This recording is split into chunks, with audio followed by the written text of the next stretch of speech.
Assalamualaikum warahmatullahi wabarakatuh. Selamat datang di channel Kang Slamet. Kali ini Kang Slamet akan membawakan kisah yang berjudul Pondok Kayu di Tengah Ladang.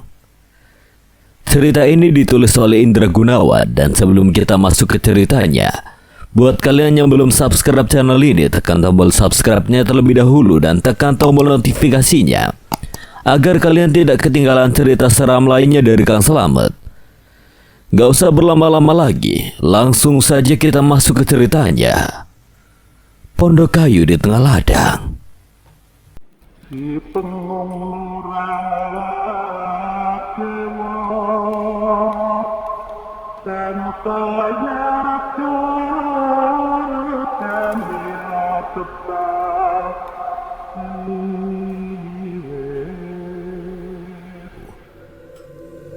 Loh, anjing-anjing piaraan Lek Kendil kok itu ternyata masih ada toh, Jok? Seru Mas Bambang saat kami sampai di bantaran kali itu dan melihat 3 ekor anjing besar berwarna hitam tengah asik berkejar-kejaran di seberang sungai. Kok selama ini aku tidak pernah melihatnya ya, padahal hampir setiap hari aku kerja di ladangku. Memang jarang keluar ke desa kok Mas. Lebih sering bermain-main di kali ini. Kalau malam saja anjing-anjing itu kembali ke pondok. Oh, pantesan aku tidak pernah melihat mereka selama ini. Jok, kamu juga harus hati-hati di sini. Kata orang kali ini juga angker loh. Masa sih Mas? Yo, kata orang ada semacam goa atau leweng yang tidak sembarang orang bisa melihatnya di kali ini. Di mana posisi tempatnya tidak ada yang tahu persis.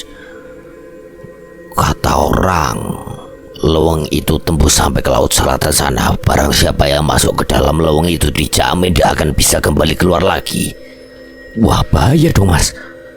Kalau ada orang yang tidak sengaja masuk ke dalam leweng itu.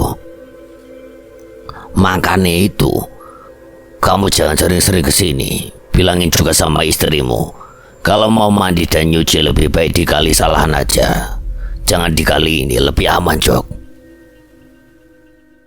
Aku hanya manggut-manggut saja mendengar anjuran dari Mas Bambang itu. Toh tidak ada salahnya juga kalau aku mengikuti anjuran dari orang yang lebih tahu tentang seluk-beluk desa ini beserta dengan segala kisah mistisnya yang sudah melegenda. Lah, terus ini mau diapain Mas? Aku menunjukkan bungkusan-bungkusan kain putih kecil yang aku bawa. Hanyutkan saja, saran dari Pak Modin begitu semalam. Cuma dihanyutkan gitu aja, nggak pakai doa-doa atau semacam ritual gitu. Ya cukup berdoa dalam hati aja, Jok. Mohon sama yang di atas sana agar kau dan istrimu itu dijauhkan dari segala macam bala yang bisa saja mengancam kalian. Aku pun kembali menuruti saran Mas Bambang. Benda-benda aneh itu aku hanyutkan di kali Rampeng, sambil berharap setelah benda-benda ini kularung, tidak akan ada berpengaruh lagi terhadap aku dan Romla. Tak terasa waktu terus berjalan, senja pun menjelang. Mas Bambang pamit pulang. Setelah sebelumnya berjanji bahwa besok ia akan menawarkan pohon-pohon sengon yang ingin kujual kepada juragan peti mati yang ada di kota kecamatan sana.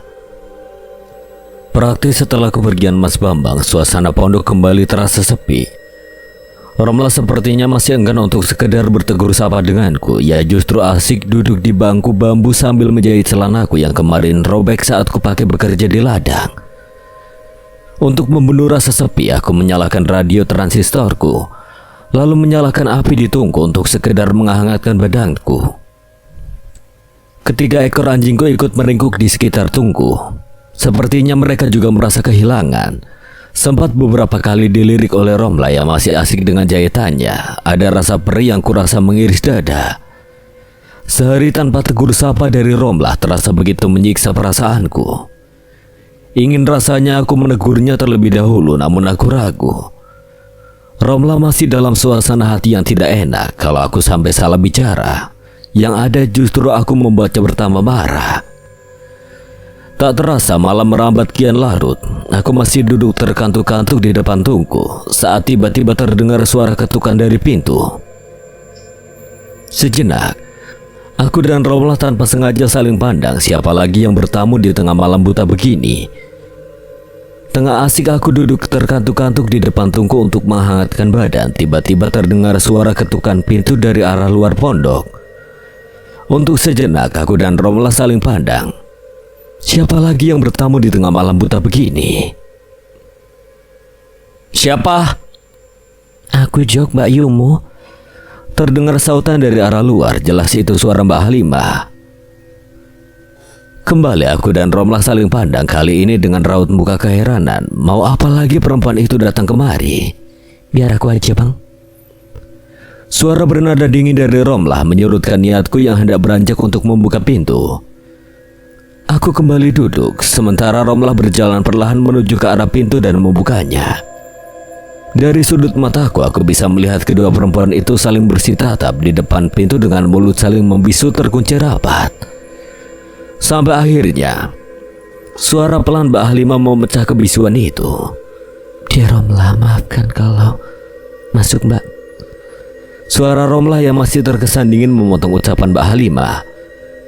Aku sampai salah tingkah dibuatnya. Sikap Romlah malam ini benar-benar terasa sangat menyeramkan. Ia duduk di atas bangku bambu berhadapan dengan Mbak Halimah. Kedua tangannya terlipat di depan dada, sementara sepasang matanya yang tajam menatap ke arah Mbak Halimah yang hanya bisa tertunduk keluh. Lagi dan lagi aku terpaksa mengurungkan niatku untuk ikut duduk bersama kedua perempuan itu, karena sekilas kulihat lirikan tajam dari Romlah yang terasa menusuk begitu dalam ke dalam relung hatiku. Untuk sesaat lamanya suasana terasa membeku. Kedua perempuan itu masih duduk diam saling berhadapan, dibatasi oleh sebuah meja kecil yang juga terbuat dari bambu. Seperangkat rantang yang tadi dibawa Mbak Halimah teronggok diam di atas meja kecil itu tanpa sedikit pun dilirik oleh Romlah.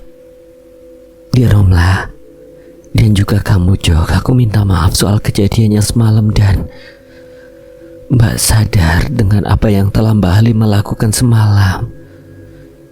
Ya, aku sadar di Romlah, aku hilaf. Aku salah, aku menyesal. Tidak seharusnya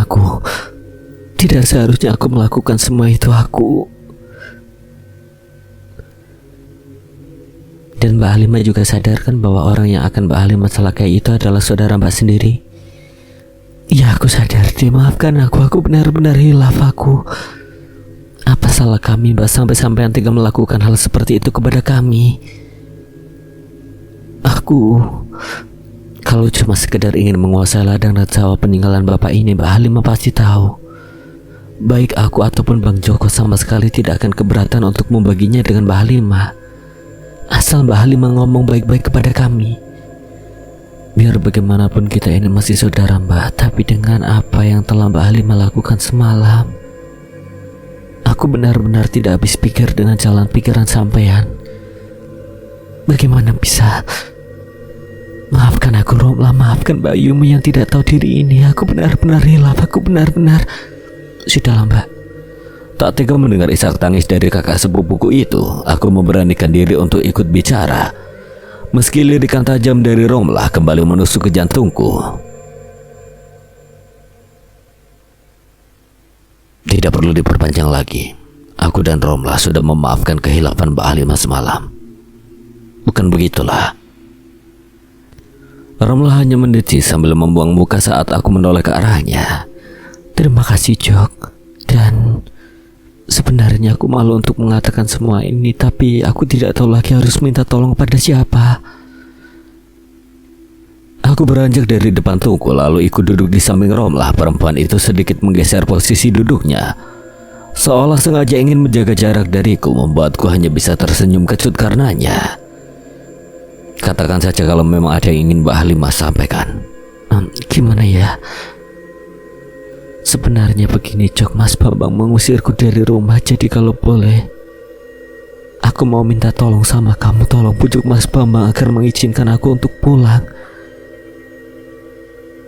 Aku tahu hubungan kalian berdua sangat dekat. Mas Bambang pasti mau mendengarkan kata-kata kamu.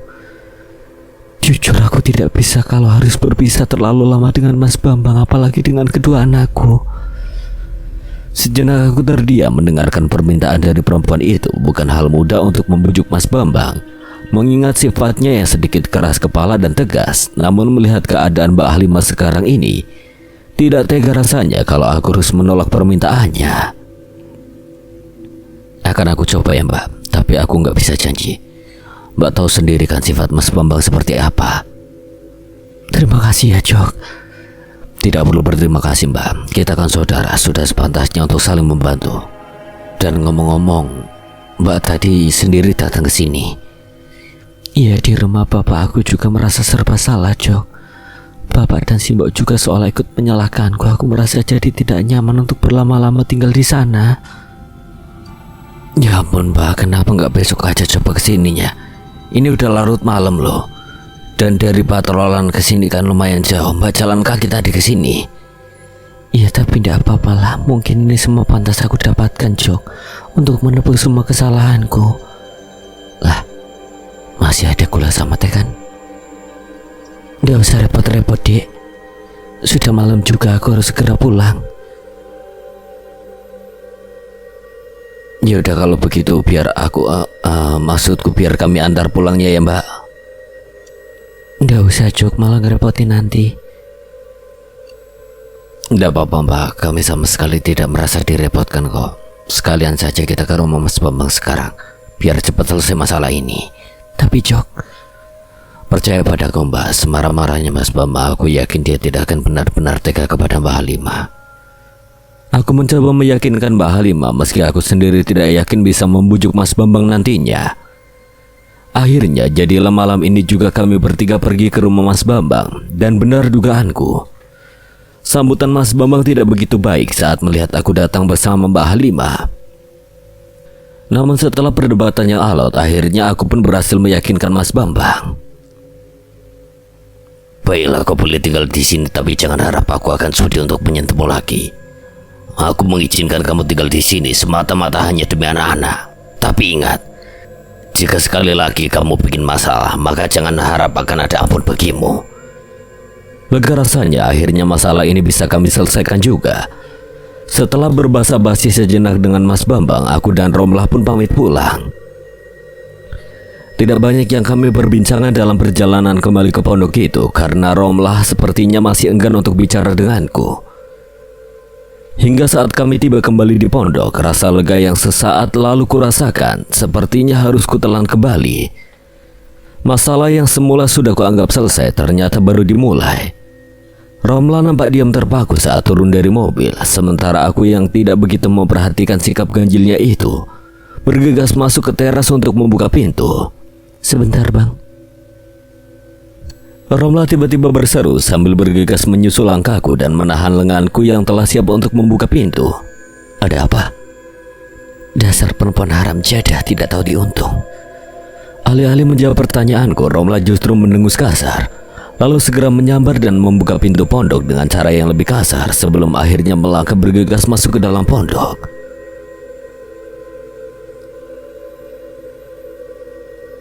Baik, ada apa lagi ini? Aku membatin sambil menyusul langkah Romlah masuk ke dalam pondok. Dasar perempuan tidak tahu diuntung. Romlah membuka pintu pondok dengan sentakan kasar, lalu melangkah masuk dengan bergegas. Tentu saja aku terkejut melihat tingkahnya itu. Ada apa lagi ini sambil membatin? Kususul langkah perempuan itu. Dengan gerakan yang sangat cepat, Romlah menyambar bungkusan plastik bawaan Mbak Halimah tadi yang masih teronggok di atas meja. Merobek plastik pembungkusnya, mengeluarkan susunan rantang yang ada di dalamnya, lalu membawanya keluar sambil berseru memanggil ketiga ekor anjing piaraan kami yang tengah asik bergelung di depan tunggu. Kelima hal itu Romlah lakukan dengan gerakannya sangat cepat, membuat aku yang melihatnya hanya bisa terbengong tidak mengerti. Kliwon, Paing, Wage, ini ada makanan enak untuk kalian. Romlah menumpahkan semua isi rantang itu ke tengah-tengah halaman. Beberapa potong ayam goreng, opor ayam, nasi serta aneka lauk pauk yang lainnya kini berserakan di atas hamparan rumputan yang basah oleh embun. Tidak perlu diperintah untuk kedua kalinya, 3 ekor anjing piaraan kami itu segera menyerbu ke halaman. Anehnya, ketiganya itu hanya mengendus-endus sebentar aneka makanan yang serba lezat itu, lalu segera berbalik masuk ke dalam pondok sambil mengeram lirih, tanpa sedikit pun tertarik untuk mencicipinya. Hal itu jelas membuat aku yang menyaksikan merasa heran bukan kepalang. Kau lihat Bang, bahkan anjing pun tidak sudi mencicipi makanan yang serba lezat itu. Abang tahu kenapa? Tanya Romla berapi-api sambil menatapku dengan sangat tajam. Sebelah tangannya menunjuk-nunjuk aneka makanan lezat yang berceceran itu. Aku masih terbengong, tanpa tahu harus menjawab apa. Karena makanan itu beracun, Bang. Racun? Iya, racun, Bang. Racunnya akan membuat abang mabuk kepayang kepada perempuan itu. Kalau sampai abang menyantap makanan ini, perempuan sundal tidak tahu diuntung itu, dia berusaha memeletmu, Bang. Nada suara Romla semakin meninggi dengan nafas memburu serta dada turun naik menahan luapan emosi. Sangat mengerikan, belum pernah aku melihat Romla sampai semarah ini. Dari mana kau tahu kalau makanan itu beracun lah? Dari mana katamu, Bang? Aku perempuan, Bang. Aku istrimu. Dan kau masih bertanya dari mana aku tahu ada perempuan lain yang berusaha merebutmu dariku dengan cara kotor dan menjijikkan seperti ini. Kau sudah tidak percaya lagi padaku, Bang? Atau kau benar-benar sudah terpengaruh oleh perempuan sialan itu? Kenapa diam, Bang? Abang akan membiarkan perempuan itu terus-terusan mengganggu kehidupan kita. 2 kali, Bang. 2 kali sudah perempuan itu mencoba untuk mencelakai kita. Romla semakin histeris sementara aku masih terdiam, didera oleh ketidakmengertian akan apa yang baru saja diucapkan oleh istriku tersebut. Baik, kalau memang abang tidak mau ambil tindakan, biar aku sendiri yang akan menyelesaikan masalah ini. Romla mendorongku dengan kasar hingga aku terjajar beberapa langkah ke belakang. Dengan langkah lebar, perempuan itu lalu melangkah masuk ke dalam pondok, menyambar golok yang terselip di dinding, lalu meraup kunci mobil yang tadi kuletakkan di atas meja. Sadar bahwa Romla tidak main-main, aku bergegas berusaha untuk menahan perempuan yang tengah kalap itu. Romla! Benakku keras membuatku terkejut sendiri mendengar suaraku. Seumur hidup belum pernah aku berkata sekeras ini pada Romla. Apa yang akan kau lakukan, Apalagi? Akan aku bunuh perempuan jalang itu. Tunggu! Segera ku kejar perempuan itu, lalu ku sambar tangannya hingga langkahnya terhenti dengan tiba-tiba. Kurengku bahunya dan ku tatap kedua matanya yang nampak mulai berkaca-kaca. Jangan halangi aku, Bang. Sabar, Romla, jangan terbawa emosi. Sadarlah, semua ini bisa diselesaikan dengan cara baik-baik. Kurang baik apalagi kita sama perempuan jalan itu, Bang. Dan abang lihat sendiri apa balasannya. Ya, Bang tahu, tapi tidak begini juga caranya. Lalu dengan cara apa lagi, Bang? Menunggu perempuan sundal itu benar-benar membunuh kita, membiarkan perempuan jalang itu benar-benar merebutmu dari tanganku. Tidak, Bang. Tidak akan aku biarkan perempuan jalan itu melakukannya. Akan ku habisi perempuan itu malam ini juga. Dan abang jangan coba-coba untuk menghalangiku. Romla, dengarkan aku. Dengarkan kata-kata suamimu ini. Andai pun kau sudah tidak mau mendengar kata-kataku lagi, paling tidak ingatlah, ada bayi yang ada di dalam kandunganmu itu. Anak kita tidak ingin punya ibu seorang pembunuh lah. Bang, aku... Romla mendesak keras, air matanya mulai tumpah, segala amarah ia curahkan dengan membenamkan wajah di dadaku. Golok tajam berkilatan di tangannya terjatuh. Ujungnya yang runcing nyaris saja menghujam ujung telapak kakiku. Tangis perempuan itu pun pecah dalam pelukanku. Sakit, Bang. Sakit hatiku, apa salah dan dosa kita, Bang? Kenapa orang itu begitu tega terhadap kita? Sabar, Romla, sabar, istighfar. Aku tahu ini semua terlalu berat untukmu, tapi tolong jangan terlalu terbawa nafsu. Kita hadapi ini semua dengan kepala dingin. Serahkan saja semua padaku. Biar nanti aku yang menyelesaikannya. Kita pergi saja, Bang. Kita tinggalkan tempat ini. Tidak masalah kalau kita harus tinggal di kolong jembatan atau hidup menggelandang di jalanan sekalipun. Asal tidak ada lagi orang yang mengganggu kehidupan kita. Ya, besok kita pikirkan soal itu. Sekarang kita masuk yuk. Hari sudah larut, sudah waktunya kita untuk beristirahat. Dan jangan menangis lagi. Hapus air matamu. Kasihan calon anak kita. Ia pasti ikut sedih kalau melihat ibunya menangis seperti ini. Romla mengangkat wajahnya dan menatapku. Air mata masih membanjiri wajah itu. Namun aku merasa lega karena di seladara air mata itu nampak senyum manis yang mereka di bibir ranum kemerahan miliknya. Terima kasih, Bang. Hampir semalaman aku tidur, peristiwa semalam benar-benar telah mengguncang perasaanku. Bagaimana tidak? Romlah nyaris kehilangan akal sehatnya dan berbuat nekat gara-gara perbuatan Mbak Halimah. Beruntung aku masih bisa mencegahnya, kalau tidak entah apa jadinya. Hingga pagi menjelang, Romlah masih pulas dalam tidurnya. Mungkin dia kelelahan akibat perseteruan hebat kami tadi malam. Pelan aku beringsut turun dari dipan lalu melangkah ke dapur. Kunyalakan api di dalam tungku. Lalu kujerang seceret air di atasnya. Secangkir kopi mungkin bisa sedikit menghilangkan segala keruwetan di hati ini. Tidak butuh waktu lama, air di dalam ceret mendidih. Segera kuseduh kopi dalam cangkir, kuaduk sebentar, lalu kuhirup aroma wangi dari minuman berkafein itu. Segar rasanya, rasa kantuk pun menghilang seketika. Sambil duduk bersandar pada kursi bambu, kunyalakan sebatang rokok, lalu kuhembuskan asapnya kuat-kuat.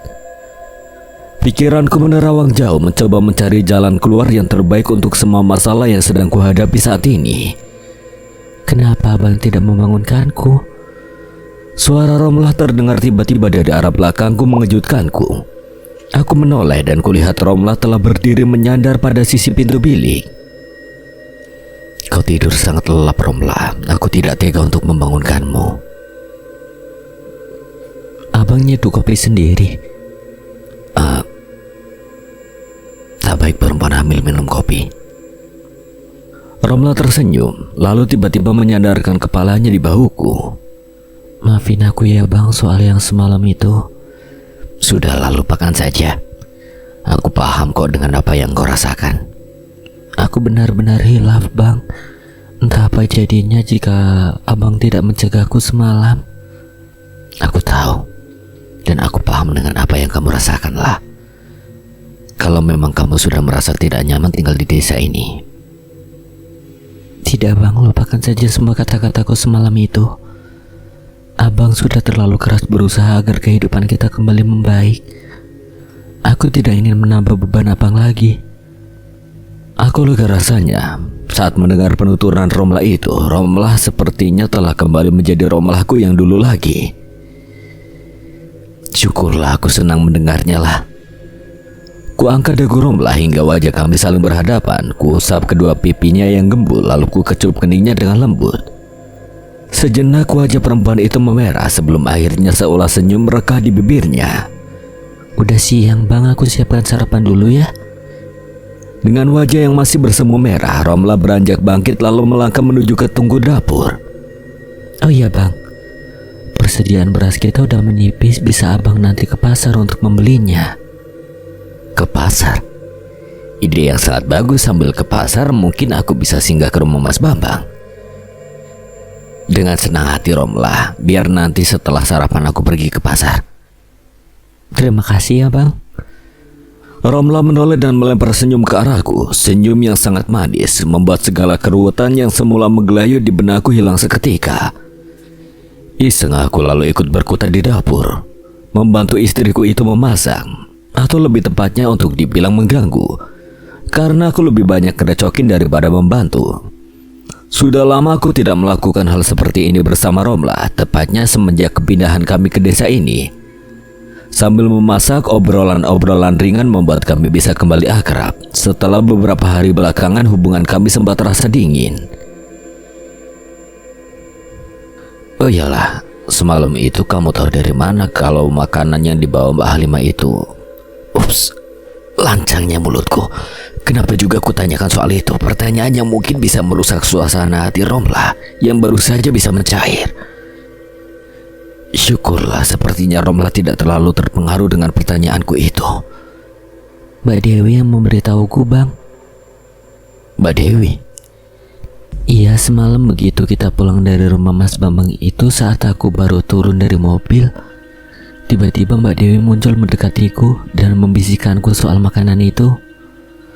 Aku tertegun mendengar penjelasan Romlah tersebut. Lagi-lagi perempuan misterius itu, dan lagi-lagi. Sepertinya sepulang dari pasar nanti aku harus segera menemui Mas Bambang atau Pak Modin. Siapa tahu mereka bisa menceritakan secara detail soal perempuan aneh bernama Dewi itu. Sarapan dengan menu seadanya, namun terasa begitu nikmat.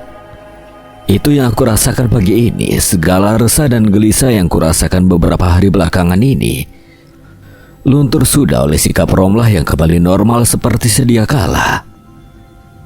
Selesai sarapan, aku segera bersiap untuk berangkat ke pasar. Sempat mengajak Romlah untuk ikut serta. Namun perempuan itu sepertinya memiliki kesibukan sendiri. Belakangan ini ia mulai sibuk menanam aneka tanaman bunga di sekeliling halaman pondok kami. Hingga pemandangan di sekitar pondok mulai terlihat asri. Nanti belikan saja bakso di tempat Kang Tarno, Bang. Sepertinya anak kita lagi pengen makan bakso. Demikian ujar Romlah sambil mengelus-elus perutnya. Ku kecupelan perut yang nampak semakin memuncit itu sambil kubisikan janji kepada calon anakku bahwa nanti sepulang dari pasar akan kubawakan bakso spesial dari warung baksonya Kang Tarno. Aku pun segera bangkit, sengaja aku berangkat pagi-pagi. Karena pasar yang letaknya berada di kota kecamatan itu hanya ramai di pagi hari saja. Itu pun tidak setiap hari, tapi hanya di hari-hari tertentu saja. Sesampainya di pasar, aku segera membeli apa saja yang telah dipesankan Romlah tadi di rumah. Selain itu, aku juga membeli beberapa bibit tanaman yang akan kutanam di ladang nanti. Sempat aku tertegun saat melewati beberapa kios yang menjajakan aneka pakaian bayi dan anak-anak. Terbesit niat untuk membeli barang sepotong atau 2 potong pakaian untuk calon anakku, namun niat itu aku urungkan. Selain karena uangku yang mulai menipis, juga karena aku belum tahu apakah anakku nanti lahir laki-laki atau perempuan. Menjelang siang, aku pun lalu memutuskan untuk pulang dan seperti rencanaku semula, aku menyempatkan diri untuk singgah di rumah Pak Modin. Kuutarakan semua hal yang terasa mengganjal di hatiku kepada laki-laki setengah baya itu. Termasuk kehadiran beberapa sosok aneh dan misterius yang sering ditemui oleh istriku. Tak banyak yang diceritakan oleh laki-laki sesepuh desa itu. Ia hanya berpesan agar aku dan Romlah sebisa mungkin menjaga jarak dengan mereka. Karena biar bagaimanapun, mereka adalah makhluk dari golongan jin yang memiliki sifat penuh tipu daya dan menyesatkan. Sempat Pak Modin menertawakanku saat aku meminta syarat-syarat atau apapun itu untuk menjauhkan makhluk-makhluk itu dari istriku. Apa yang bisa ku berikan, Mas? Lawang aku ini juga cuma manusia biasa. Sama seperti sampean, bukan dukun atau orang pinter yang bisa ngasih jimat buat ngusir makhluk begituan. Intinya sih, sampean berdua lebih mendekatkan diri saja sama Yang Maha Kuasa. Sayang sekali. Padahal saya dengar dari warga. Jangan terlalu percaya dengan omongan warga, Mas. Mereka itu terlalu membesar-besarkan cerita. Memang pernah beberapa kali saya membantu orang-orang yang mendapatkan gangguan dari para demit penghuni Tegal Salahan itu. Tapi itu hanya kebetulan. Lagi pula untuk kasus sampean ini, jelas sangat jauh berbeda. Sampean anak Mbah Kendel keturunan langsung dari satu-satunya orang yang berhasil menundukkan Ratu Dedemit di sana. Kalau ternyata masih ada makhluk penghuni tempat itu yang berani mengusir sampean, jelas itu bukan makhluk sembarangan. Dan saya juga tidak berani mengambil resiko. Bukannya saya takut loh ya, cuma saya merasa harus lebih hati-hati lagi dalam menyikapi kasus sampean ini. Selama mereka belum benar-benar membahayakan sampean dan keluarga, saya rasa belum waktunya bagi kita untuk mengambil tindakan. Tapi Pak Modin bersedia membantukan kalau sewaktu-waktu mereka benar-benar mengganggu kami? Insya Allah, Mas. Sewaktu-waktu dibutuhkan, saya selalu siap membantu. Karena itu sudah menjadi tugas dan kewajiban saya sebagai sesepuh desa. Syukurlah kalau begitu, Pak. Belum sempat aku menyelesaikan ucapanku, tiba-tiba terdengar suara teriakan dari arah jalan yang disusul dengan kemunculan seorang laki-laki yang berlari memasuki halaman rumah Pak Modin. Wadah apa, Jo? Kok lari-lari sambil teriak-teriak kayak orang dikejar setan gitu? Pak Modin, gawat ini. Gawat sampai harus... Nah, laki-laki itu sampai terbatuk-batuk di sela nafasnya yang memburu. Sepertinya ia cukup jauh berlari untuk menuju tempat ini. Dari pakaiannya yang penuh lumpur, aku yakin sebelumnya ia tengah bekerja di sawah sebelum lari ke sini. Gawat apanya? Boyang jelas kalau ngomong. Pak Dan wah, kebetulan sampean juga ada di sini, Mas Joko. Istri sampean gelut sama Halimah di depan pondok sampean. Tentu saja aku terkejut mendengar kata-kata orang itu. Rasa panik seketika melanda. Mengingat kejadian semalam, tanpa basa-basi lagi aku pun segera pamit. Pak Modin dan Kang Bejo yang sepertinya juga tidak kalah panik akhirnya memutuskan untuk ikut denganku. Jadilah akhirnya kami bertiga bergegas menuju ke pondokku. Dan benar apa yang kukhawatirkan, di depan pondokku telah ramai orang berkerumun. Mungkin mereka mendengar keributan itu saat sedang bekerja di sawah atau ladang yang letaknya tidak jauh dari pondokku. Nampak juga Halimah dan Mas Bambang yang sepertinya tengah ribut sendiri. Keadaan Mbak Halimah waktu itu sungguh sangat mengenaskan. Rambut tergerai acak-acakan dengan pakaian koyak compang-camping serta wajah penuh luka bekas cakaran. Romlah! Aku yang sangat mengkhawatirkan kondisi istriku segera menyibak kerumunan warga tanpa memperdulikan sebagian dari mereka jatuh terjengkang akibat terdorong olehku.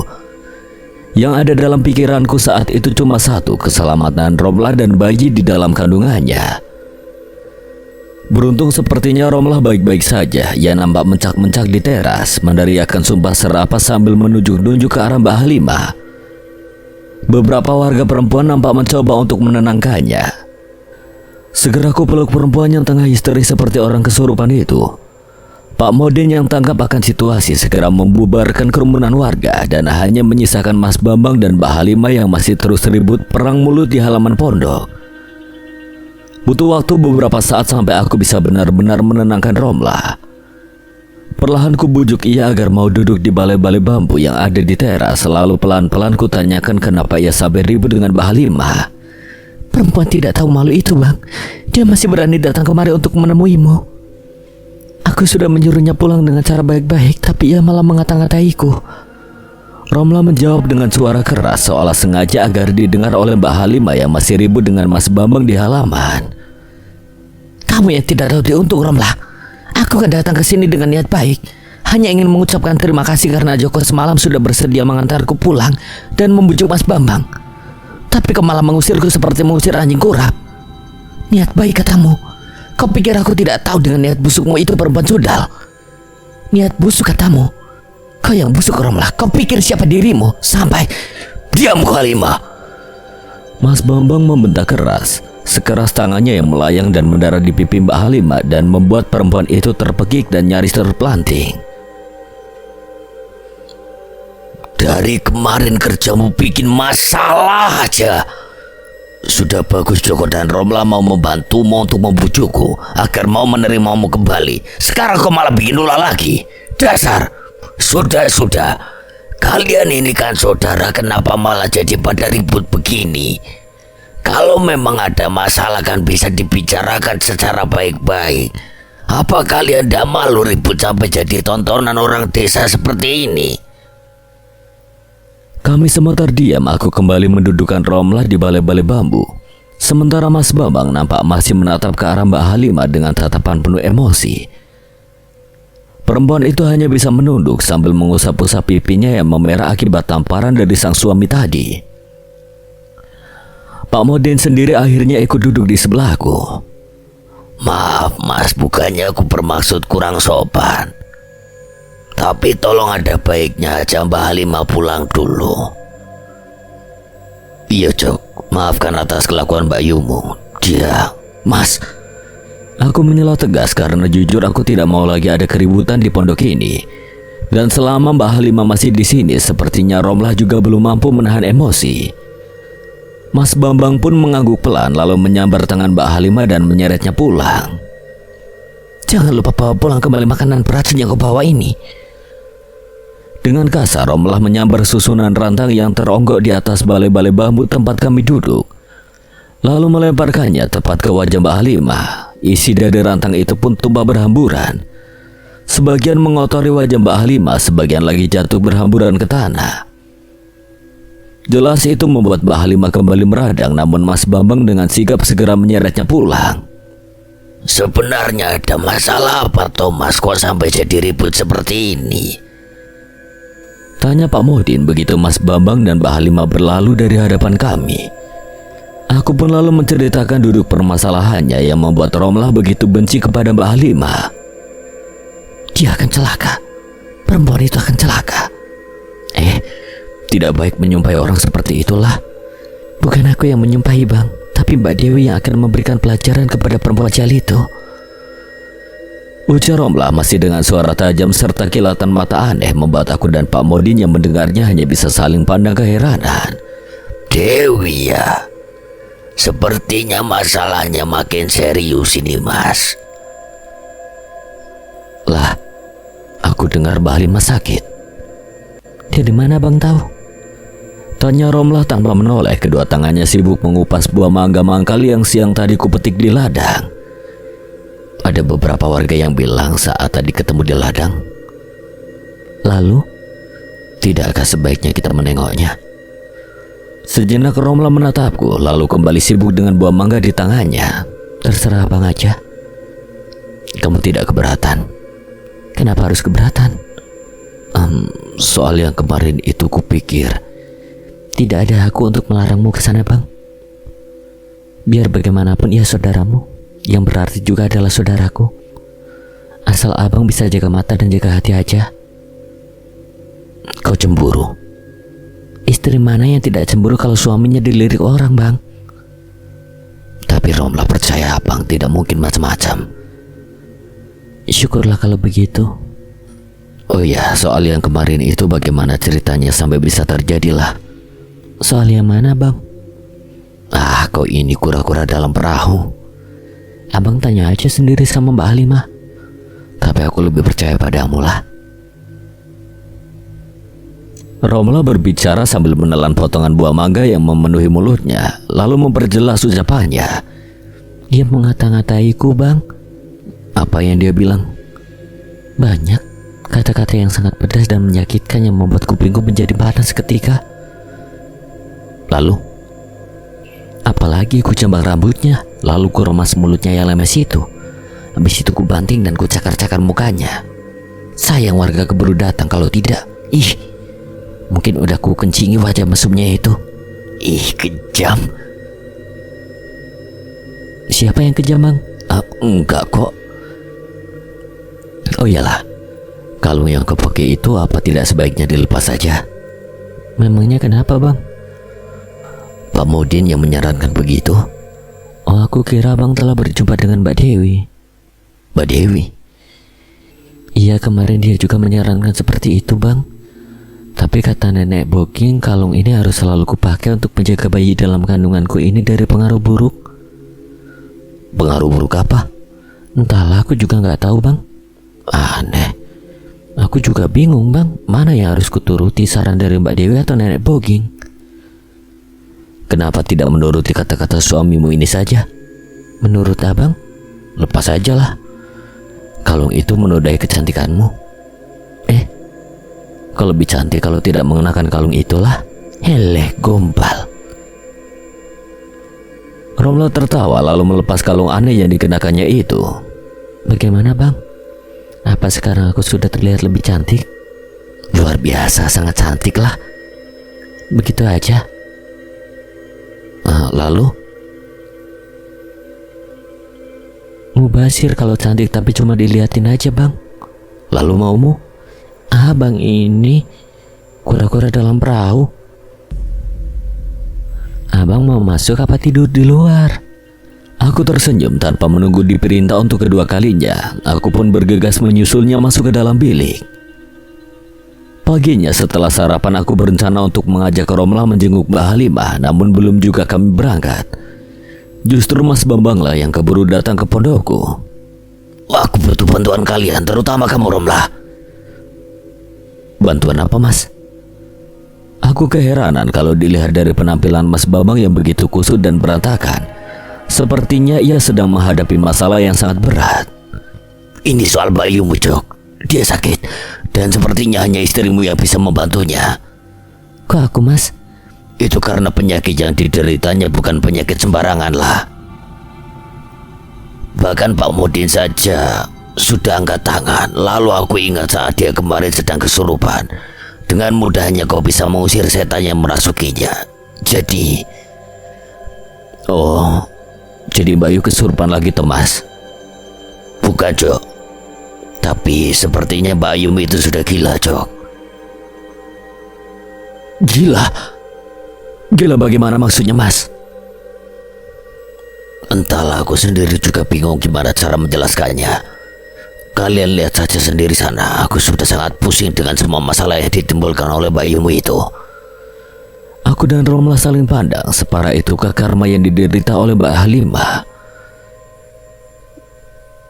Ternyata kondisi Mbak Halimah memang sudah sangat-sangat memprihatinkan, bahkan aku sendiri tidak sanggup untuk berlama-lama melihatnya.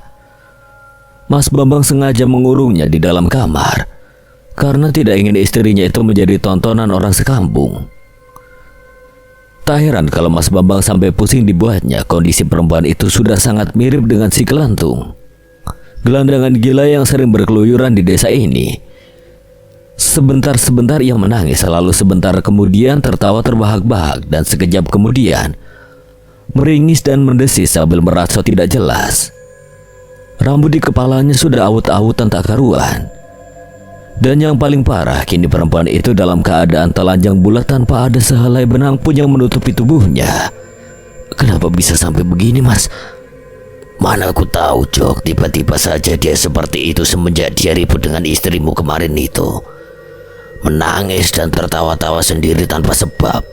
Mengoceh tak jelas, dan setiap dipakaikan pakaian langsung ia lepas dan ia robek-robek. Sepertinya harus segera dicarikan orang pintar ini, Mas. Bahaya kalau dibiarkan begitu saja. Mau nyari orang pintar kemana, Jok? Lawang Pak Motin aja sudah menyerah gitu, kok. Memangnya kau tidak bisa menolongnya lah?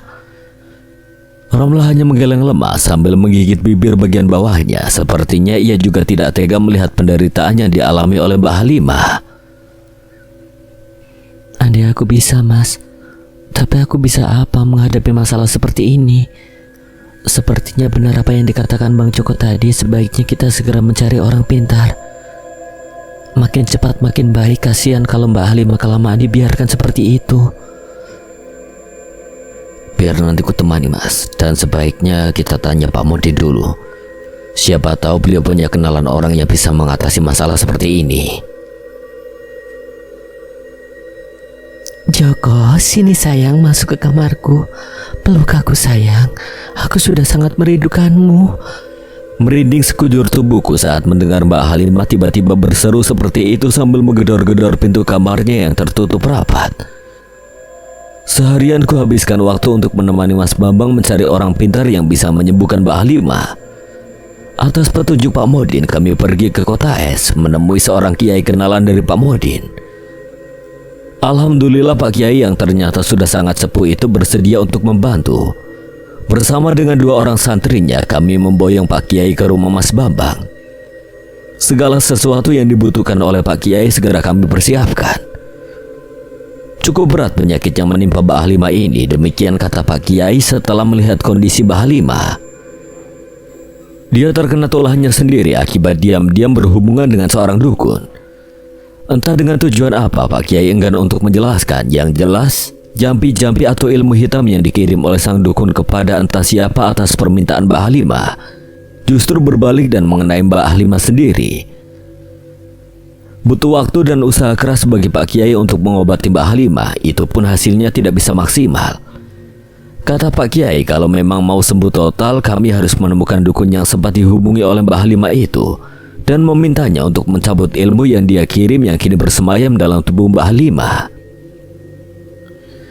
Sialnya tidak ada seorang pun yang tahu siapa dan di mana dukun itu kini berada, karena Mbak Halimah memang menemuinya secara diam-diam.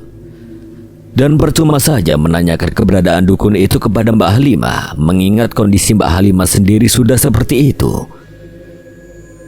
Jadilah sejak saat itu Mbak Halimah jadi setengah gila. Ia sering melamun, kadang tertawa dan menangis sendiri tanpa sebab. Yang paling parah saat ia bertemu atau melihatku, dia menjadi sangat histeris dan hilang kendali, terpaksa untuk menghindari terjadinya hal-hal yang tidak diinginkan. Aku mau gak mau harus sedikit menjaga jarak dengan Mas Bambang sekeluarga. Entah sampai kapan keadaan seperti ini akan berlangsung. Aku sendiri tidak bisa memastikannya. 2 bulan sudah semenjak kejadian Mbak Halimah kehilangan ingatannya, dan selama 2 bulan itu sudah tak kurang-kurang aku dan Mas Bambang berusaha mencari orang pintar, dukun, kiai, dan siapapun yang kami anggap bisa mengobati Mbak Halimah. Namun sampai saat ini hasilnya masih nihil, usaha yang cukup melelahkan. Namun kami tidak pernah patah semangat. Baik aku maupun Mas Bambang yakin suatu saat nanti Mbak Halimah pasti akan bisa kami sembuhkan. Entah dengan cara apa. Kasihan Mbak Halimah ya bang.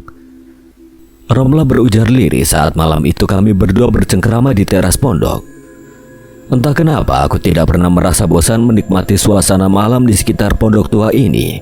Apalagi ditemani secangkir kopi dan seorang istri yang tidak saja cantik, tapi juga sangat pengertian, yang malam ini berbaring manja dengan berbantalkan pahaku.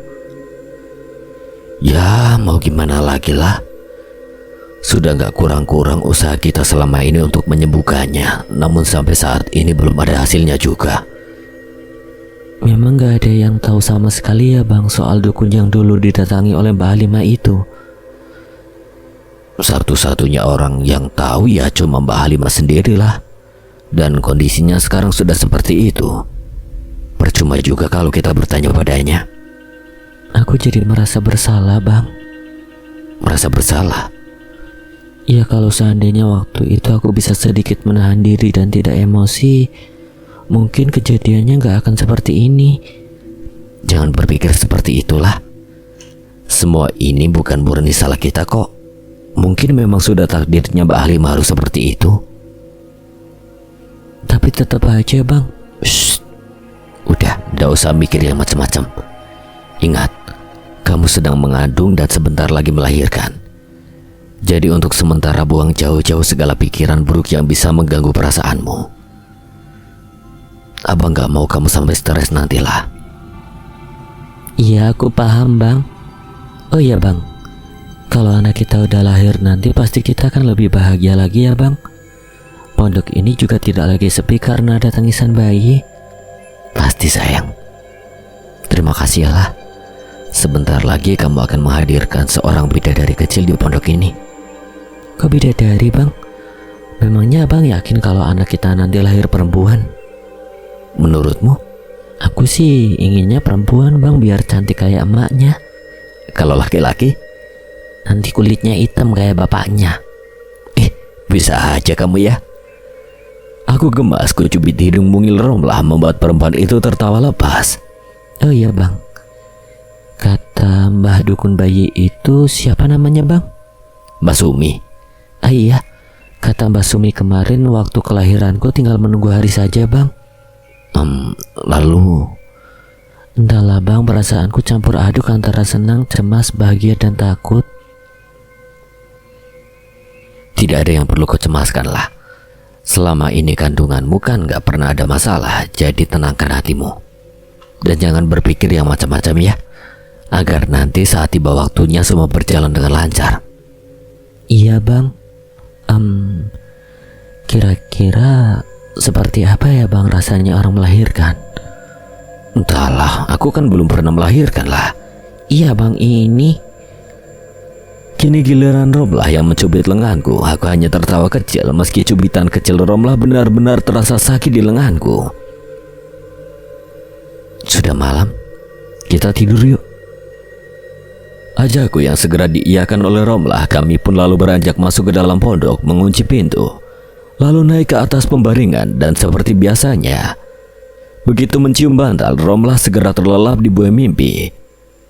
Berbeda denganku yang entah mengapa malam ini mataku terasa sulit sekali untuk kupejamkan.